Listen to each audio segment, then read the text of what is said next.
What's up, guys? Brett Appley here from dailyfanmma.com, back with another UFC Quick Picks on the Mayo Media Network. We have UFC Austin this weekend. Kattar versus Emmett in the main event. 14 fights on the slate. Should be another very high-scoring event. I'm going to give you my cash game play, tournament play, salary play, and I'm going to pivot to just another fun tournament matchup that I like as opposed to the fade of the week for UFC Austin. So before I get into those picks, as always, subscribe to the channel, like the video, really helps us out, and also comment below who your favorite play is in the 8K range. I'm going to talk about a couple that I like, but it's a really interesting slate dynamic with the 8K range being almost as good or better than the 9K range this week. So we'll talk about it, but I'm curious to hear who you guys like in the 8K range.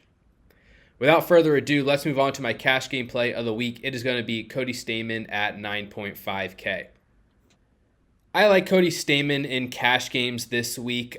I don't think it's a must to pay up this far, and I do understand why people might like Adrian Yanez priced below him, especially in tournaments, but Stamann still rates out among the very safest options on the entire slate for me. He's minus 500 to win over Eddie Wineland, and that says a lot considering Stamann has lost 3 consecutive fights, but to Jimmy Rivera, Merab, and Said Nurmagomedov, and then earned a draw a couple fights prior to that against Song Yadong. He's fought very, very good competition.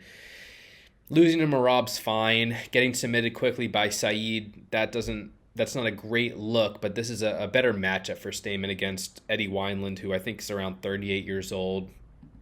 Lost 2 fights in a row by knockout. He's definitely at or toward the very end of his professional career. Stamann still rating out just fine as far as his metrics. 4.02 significant strikes landed per minute, 3.39 absorbed, landing 2.78 takedowns per 15 with a 75% defense, and he's landed 5 takedowns in a fight before, 8 takedowns, so he has a lot of upside. I'll be curious to see whether he can succeed in that regard against Eddie Wineland, who defends takedowns at 86%, but also, Castaneda, Sean O'Malley, Popov, Perez, Dodson. These are not necessarily wrestlers of the same pedigree as Stamann, so whether or not Stamann can dominate on the mat, I'm not so sure, but I definitely think he could land a few takedowns throughout the fight. Also should land strikes at a moderate rate, and then has knockout upside. I mean, I'm not necessarily projecting Stamann to win this fight by knockout, but it's hard to overlook the durability concerns with Wineland, who has been fighting professionally for a very, very long time. He's been in the UFC or the WEC since 2006. That's 16 years. And it's starting to catch up with him. And I'm just not so sure that he can take a punch anymore. Plus 150 inside the distance for Stamann's a good number. I definitely think there's an argument to shy away from Stamann in tournaments. I still think he does have upside. He's landed 100, earned 126 points in a wrestling-based decision before.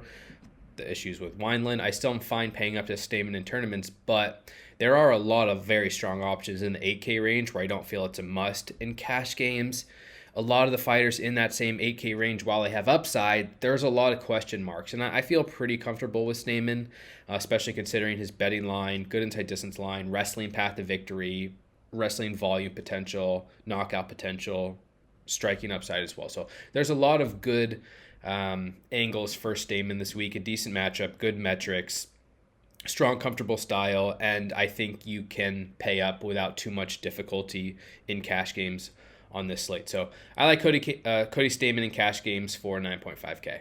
Moving on to my tournament play of the week, I'm going to roll with Albert Duraev at 8.6K. He is minus 240 to beat Joaquin Buckley, and this is definitely a play that has risk. I think there's obviously value on that price considering a minus 240 betting line and even a very strong inside distance line as well, which I'll pull up in a second.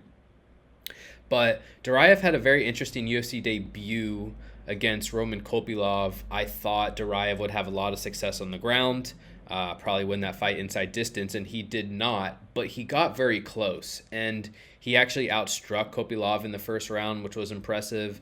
Then he totally dominated him on the ground in the second, almost got a finish, but sort of gassed out doing so to the point that he lost a third round and was sort of in danger of getting finished in that round. So not fully sold on game planning necessarily, not fully sold on cardio or durability. He has been knocked out on the regional scene. Again, this play comes with a risk.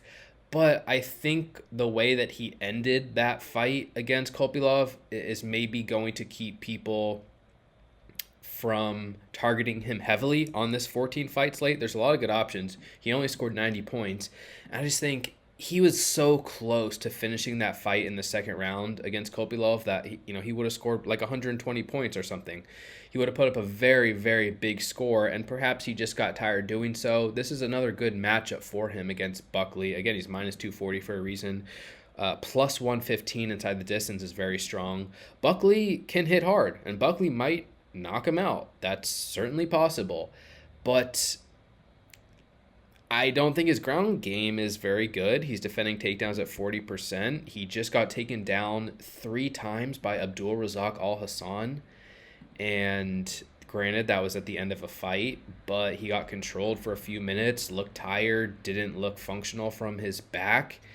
And if Duraev gets on top of him, I just think there's a lot of upside here. So am I certain that it's going to pay off? No. And a lot of times it won't. Look at Steve Garcia. Has anyone woken Steve Garcia up from last week? I'm not sure if they have.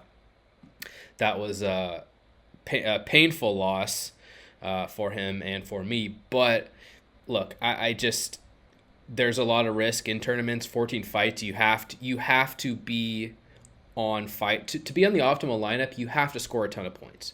So it's just not worth it trying to figure out who's safe and who's not safe from a tournament perspective. I'm just shooting for the stars here. And Duraev, if he implements a wrestling-based game plan, I think he can have success. If he gets on top, he has a lot of ground and pound potential, submission potential, good inside the distance line against a questionable opponent. So I am very interested in Duraev this week. Buckley's fine on the other end if you want to target some KO upside at 7.6K. Won't be a staple of my lineups, but strong tournament fight, and I definitely like Duraev this week at 8.6K. Moving on to my salary play of the week. It is going to be Josh Emmett at 7.4K. And I almost gave out Calvin Kattar as a cash game play. I like both sides of this fight. I think there's potential for it to be an absolute war. I favor Calvin Kattar to win. But Emmett's really cheap. And I'm not convinced that Kattar just runs away with this fight. Like, Kattar's a very good boxer. He had a wonderful performance against Giga Chikadze in his last fight. Main event, went 5 rounds. Chikadze hit him a lot. Landed 128 significant strikes. Just got controlled for a large portion in the first round, then got pretty tired. But Kattar kind of thrives on durability and cardio. He's not actually like that elite of a defensive striker, and it wasn't that long ago when Max Holloway put the beating of a century on him. 2021, landed 445 significant strikes. Kattar's absorbing 7.64 per minute throughout his career, defending strikes at 52%, which is fine, not spectacular. And again, I think he'll be a little bit bigger than Josh Emmett. He's kind of a more consistent range boxer. Perhaps cardio and durability are in Kattar's favor as well. But I don't think this is going to be a one-sided fight. Unless Kattar just goes out there and knocks Emmett out quickly, I think we're going to see a competitive scrap for a while. And I think Emmett could have success, especially in the early portion, and perhaps he could earn a knockdown as well. He's landed 4, 5, 6, 7, 8, 10, 11 knockdowns in his last 7 fights. That is a crazy statistic. Emmett throws with a ton of power. His metrics are actually rating out very well too. 4.28 landed per minute, 4.10 absorbed, 62% striking defense, 58 takedown percent defense. I don't expect Kattar to have much success on the ground here. Bottom line, I feel as though Emmett can fight competitively while this fight plays out on the feet. I do think, based on how often Kattar gets hit, Emmett can hit him as well. Kattar might just survive and win, but that's fine. it's more of a price play, to be quite honest. 7.4K is very, very cheap in a fight that I think could be competitive early. And Emmett has 5 rounds to work with, even if he loses. Like, I'm just not so convinced that the fighters priced, 7K and below are going to have much success on this slate. So in a fight that's likely to go the distance, I'm pretty sure, about even, minus 120 to go the distance, minus 150 over 3.5 rounds. In an extended fight, Emmett could still put up a decent score. He could mix a knockdown in there. He could land another. He landed 127 significant strikes in 3 rounds against Shane Burgos. He's landed 8 takedowns in a fight before. He has volume upside, and so I think hopefully, even if he loses, he's not going to completely crush you. And I think there's a somewhat realistic path to him fighting competitively or pulling off the upside as well. Some knockout potential, although I wouldn't, fully buy into that, plus 350 inside the distance. I mostly like the price here and the 5 rounds that Emmett gets to work with. So if you're struggling for salary on this slate, I don't think pivoting away from Kattar in the main event is a terrible idea. There's so many good options priced at 8K or below, whereas the 7K range is a little bit less exciting. So I like targeting the main event here, 7.4K. Josh Emmett will be my salary play of the week. And last but not least, usually I give out a fade of the week. We got crushed on Zhang Wei Li last week. That was a very impressive knockout, and she had more success wrestling than I expected. Giving out the fades are really hard, and like if I was to give out a fade here, it would probably be one of the female fighters priced in the 9K range, DePaula or Jasudavicius. Really hard to justify a lot of exposure to them, but they're going to be very low owned, so sharp people will be on them anyways. I just don't feel that that's maybe necessary to provide you that analysis. I think it's somewhat obvious if you're just playing a limited number of lineups, they won't be a focus. Instead, I'm going to touch on a tournament fight that I like, which is Gregory Rodriguez versus Julian Marquez. And it's interesting because I clearly favor Rodriguez in this matchup. He's obviously the better fighter. He's minus 180 to win. He is a legit wrestler and has ADCC grappling experience. Very, very strong grappler, fighting an opponent in Julian Marquez, who's mostly just tough and durable. Where is this fight on UFC stats? Okay. Marquez just isn't a good grappler, though. I mean, he's fought in the UFC 5 times. He's been taken down four times in the UFC. He's been taken down 4 times, 5 times, and most recently 0 times. So he doesn't defend takedowns well, 53%. He got out-grappled for 2.5 rounds by Maki Pitolo. If Rodriguez wants him to the ground, he should be able to get him there, and he probably should just be able to take the back, control Marquez, maybe even get a submission. I think that's a very realistic scenario for Rodriguez. He is plus 130 to win inside the distance, and at 8.5K, I think he's a strong tournament option. The problem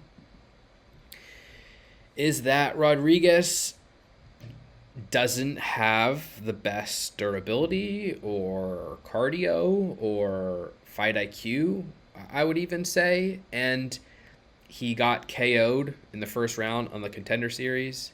He very nearly got KO'd by Jun Young Park in 2021, and he kind of failed to wrestle with enough urgency against a kickboxer in his last matchup. Nearly won it, but ate a ton of significant strikes and lost. So in this particular matchup against Marquez, despite me favoring Rodriguez pretty convincingly, almost across the board, I think Rodriguez is a better boxer than Marquez too. Marquez might just survive. And if he survives, he's made a career out of coming from behind and putting a pace that opponents can't keep up with. Same thing happened to him on the Contender Series. He got taken down, controlled by Phil Hawes, who's fighting this weekend as well. Hawes got tired doing so, and Marquez knocked him out in the second round. Maki Pitolo out-grappled him for 2.5 rounds. Marquez submitted him in round 3. And that's kind of how I see him winning if he wins this fight at all. It's going to be Rodriguez having success early, Marquez surviving, and then just probably breaking Rodriguez and finishing him. And for 7.7K, I don't expect him to be too popular. And I just think this is a very good tournament fight to target. Rodriguez, we've already touched on the submission upside, control upside, wrestling upside.